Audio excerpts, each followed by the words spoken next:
Kemudian saksi, apakah saksi mengenal seseorang yang bernama Harun Masiku? Kenal.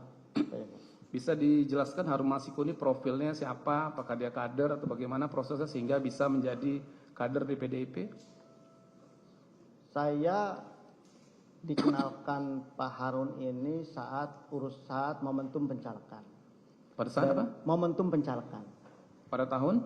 Tahun 2009. 2019 apa 2019? 19, sorry. 2019. Oke. Nah, di situ saya tahu dia itu kader baru. Oh, di situ saksi mengetahui dia kader partai. Karena saya nggak pernah kenal sebelumnya. Nah, Dan pada saya saat nggak itu apakah Pak Harun Masiku itu juga caleg untuk pemilu pada tahun 2009 itu? Ya, caleg. Caleg ya. Itu di dapil mana sepengetahuan saksi? Saya pas dikenalkan di info saat itu bahwa dia caleg di Sumsel 1. Di dapil Sumsel 1 ya. Ya. Nah, oke. Sekarang pertanyaan saya kepada saksi. Siapa yang mengenalkan, di mana perkenalannya, dan dalam rangka apa perkenalan pada waktu itu? Yang memperkenalkan saya itu Doni, saudara Doni. Doni Tri Istiqomah. Ya. Nah, apa yang disampaikan Doni Tri Istiqomah sehingga saksi harus dikenalkan dengan Harun Masiku? Jadi saat itu Doni cerita kepada saya, karena setiap hari saya bareng sama Doni. Doni cerita bahwa dia dapat perintah dari partai, sudah di pleno, sudah ada keputusan partainya untuk ada satu masalah di dapil Sumsel 1 di mana caleg terpilihnya meninggal dunia. Dan di situ partai memutuskan untuk keputusan partai itu untuk mengisi calon caleg terpilih di situ menjadi Harun Masiku. Sebentar saksi ya. Ya. Yang disampaikan Doni itu yang meninggal itu salah satu caleg atau caleg yang mendapatkan suara terbanyak pada waktu itu? Caleg yang kebetulan suaranya terbanyak. Itu yang disampaikan Doni ya? Sampai Doni. Jadi kita ngobrol dulu. Ngobrol ya? Diskusi dulu. Ini apa ceritanya kan? Seperti apa? Dia dapat penugasan itu dan dia minta bantu dibantu support, dan kemudian setelah itu ya sudah, mana orangnya kan gitu. Pada saat itu saksi kan menceritakan mendapatkan tugas partai untuk apa tadi? Untuk apa tadi tugasnya? Tugas Doni tadi yang disampaikan ke saksi. Doni itu untuk dia cerita dulu. Ya. Ceritanya apa? Dia cerita bahwa dia dapat tugas dari partai. Ada satu case di dapil Sumsel 1 di mana caleg terpilih yang suaranya terbanyak itu meninggal dunia, dan kemudian atas nama Najrun Kemas, dan suara terbanyak berikutnya itu Rizky Aprilia. Kemudian dia diminta bantu untuk menyusun sebuah fatwa yang diajukan kepada Mahkamah Agung untuk supaya suara caleg terpilih yang meninggal ini diserahkan ke partai supaya partai punya otoritas memberikan surat itu kepada siapa sesuai dengan keputusan partai. Nah, di situ dia bilang bahwa sudah ada keputusan pleno Harun Masiku yang ditetapkan menjadi caleg penggantinya. Di situ, dan kemudian Doni ya udah saya kenalin nih ke Harun Masiku. Di situlah saya kenalan. Ya. Nah, pada saat itu Doni menceritakan yang memberikan tugas kepada dia itu siapa? Pak Sekjen. Pak Sekjen ya. Nah, kemudian pertemuan saksi dengan Pak Doni dengan Harun Masiku itu di mana pada waktu itu? Saya lupa tempatnya. Biasanya bertemunya di mana? Kita biasa di kafe. Gitu. Ya, di kafe mana? Banyak ada di situ, yang paling dekat kan ada Megaria, terus dia ada di kafe yang di mall-mall seperti itu. Ya, ini kan ada di dapil saksi nomor 27, biasanya ketemu di Metropol Menteng atau di Mall Plaza Indonesia Grand Hyatt. Ya, betul. Seperti itu ya, sering ketemu di situ ya. Betul. Baik. Nah, kemudian saksi ya, pada saat pertemuan bertiga tadi, ya kan saksi diminta. Ya. Permintaannya apa? Diminta oleh Doni. Doni apa yang disampaikan pada saksi? Diminta bantu. Diminta untuk bantu untuk menjalankan misi ini. Menjalankan misi. Ya. Apa istilahnya?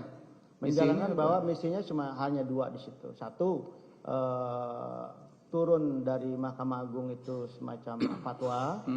Ya kan? Yang kedua adalah bagaimana Harun karena sudah dapat keputusan partai seperti itu harus jadi DPR RI. Gitu. Ya. Baik. Berarti pada saat itu Doni istri Istiqomah itu ada mengatakan akan mengawal perintah dari terdakwa ya? Ya. Selaku sekjen untuk pengurusan Harun Masiku. Ya. Ya. Baik. Nah kemudian pada saat itu apa yang saksi sampaikan kepada Harun Masiku dan Doni setelah ada permintaan dari Doni? Ya, kami di situ diskusi Pak Jaksa. Ya. Ingat saya itu kita memang sebelum melangkah kita harus detailkan dulu materinya. Kita simpulkan di situ hanya ada 3 cara untuk mengganti untuk mengisi Harun ke jabatan tersebut. Yang pertama adalah pemecatan. Ya. Yang pertama adalah PAW, sorry. Oke. Nah, di PAW itu untuk melakukan pergantian antar waktu dari Rizky kepada Harun, jalannya tunggal, hanya pemecatan sebagai anggota, dan itu tidak mudah. Itu dianggap hal yang tidak mungkin. Kenapa? Karena saat itu PD Perjuangan kan sudah menjadi partai modern, Pak Jaksa, di mana artinya memang ini organisasi, semua tata perilakunya, tata organisasinya sudah diatur oleh regulasi, oleh peraturan partai, sehingga itu kita geser, tidak mungkin. Yang kedua lewat jalan normatif. Yang kedua lewat jalan minta Rizky mundur. Itu diskusi kami saat itu pertama. Minta Rizky mundur ya? Itu salah satu solusi. Ya. Itu pun hampir tidak mungkin, karena kan mana ada orang yang sudah berdarah-darah menjadi DPR rela mundur begitu saja tanpa kompensasi. Kalaupun dengan kompensasi itu belum tentu kan. Itu yang kedua. Yang ketiga adalah secara normatif melalui jalur hukum. Ya. Nah, Doni saat itu sedang mengupayakan fatwa Mahkamah Agung. Jadi jalan itu yang kita tempuh saat itu. Ya. Dan di situ saya sama Doni, oke, kita jalan. Gitu ya. Itu. Oke, sampai situ dulu ya. Ya. Saya ingin mempertegas nih. Ya. Nah, pada saat saksi ikut terlibat ya. Ikut membantu lah, jangan terlibat. Ya. Ikut membantu pengurusan Harun Masiku ini. Ya. Sebenarnya, ini di persidangan ini ya. Sebenarnya saksi itu diminta oleh Doni atau saksi yang minta ke Doni supaya saksi diikut sertakan? Awalnya saya tidak tahu Doni itu ngurus apa. Ya. Saya tidak tahu Doni juga sudah kenal sama Harun, saya tidak tahu. Doni yang memproklamirkan diri bahwa dia ada agenda ini. Kemudian dia ajak saya. Baik. Nah, pada saat saksi bertemu dengan Harun Masiku itu sudah ada ini belum? Penetapan bahwasanya Harun Masiku sudah ditetapkan caleg nomor berapa gitu? Oh, itu sudah selesai pileg, Pak Jaksa. Sudah selesai. Ya. Itu sekitar bulan berapa saksi ingat? September mungkin, sekitar itu. Oke. Baik, ini ya, saya mau bertanya nih, soalnya ini ada perbedaan waktu nih. Ya. Baik, saksi. Nah, apakah terkait dengan pengurusan Harun Masiku, ya, saksi pernah dipanggil oleh terdakwa untuk mendapatkan arahan terkait dengan urusan Harun Masiku ini? Ya. Itu kapan? Izin Pak Jaksa, kalau waktu saya tidak ingat. Cuman seingat saya hari itu saya dibawa sama Doni ke kantor aspirasi. Di situ saya ketemu Pak Sekjen untuk ditegaskan bahwa memang ada perintah partai untuk urusan Harun Masiku, dan saya diminta untuk mengawal kasus ini. Saya diminta bantu. Ini ada di BAP saksi nomor 42 ya. Ya. Di nomor 42, kemudian 43 juga, dan BAP nomor 30 ya. Nah, di BAP ini saksi mengatakan bahwa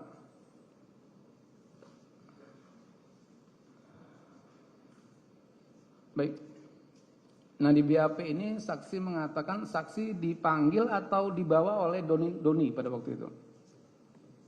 Seingat saya, karena Pak Sekjen juga tidak tahu saya dilibatkan.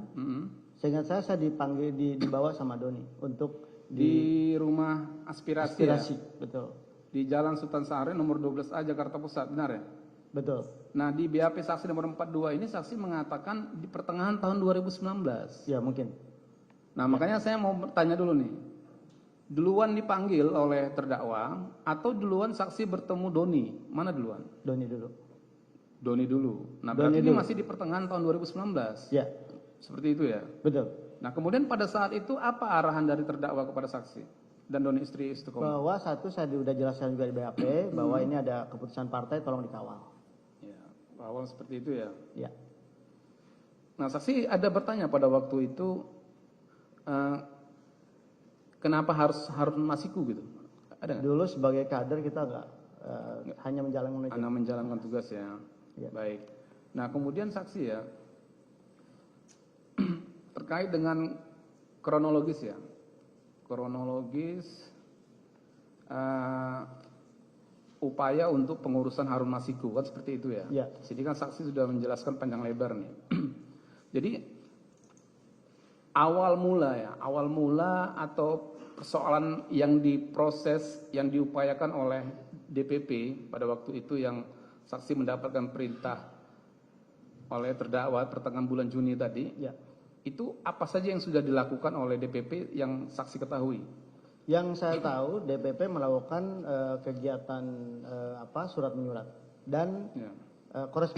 korespondensi semacam itu kepada Mahkamah Agung Ya. untuk permintaan fatwa. Setelah turun dari Mahkamah Agung fatwa, baru DPP berkirim surat kembali kepada KPU dengan melampirkan fatwa tersebut, di mana memang harapannya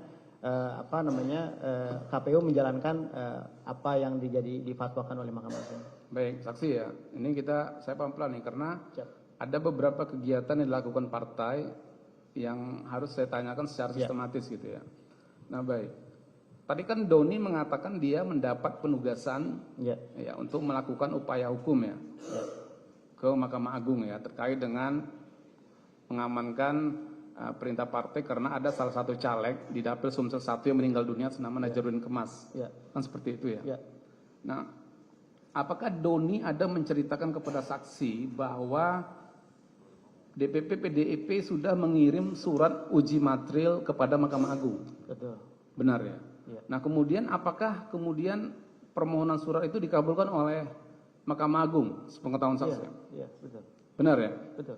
Jadi saksi ada mengetahui ada surat keputusan Mahkamah Agung seperti itu? Betul. Betul ya.